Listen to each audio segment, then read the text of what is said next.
మన ఇంట్లో జరిగే చిన్న ఫంక్షన్ కానీ పెద్ద ఫంక్షన్ కానీ భోజనాలంటే మాత్రం ప్లాస్టిక్ విస్తరాకులు కంపల్సరీ.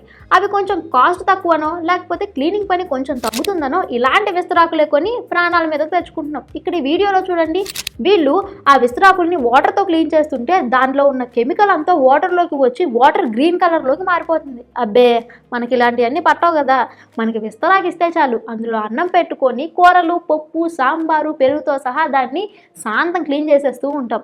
ఇలాంటివి కొని వాటిలో తిని లేనిపోని రోగాలు తెచ్చుకోవడం కంటే పూర్వకాలంలో మన పెద్దవాళ్ళు వాడేవాళ్ళు కదా న్యాచురల్ విస్తరాకులు, అంటే చెట్టు ఆకుల నుంచి తయారు చేసేటువంటి విస్తరాకులు, అవి వాడడమే మంచిది.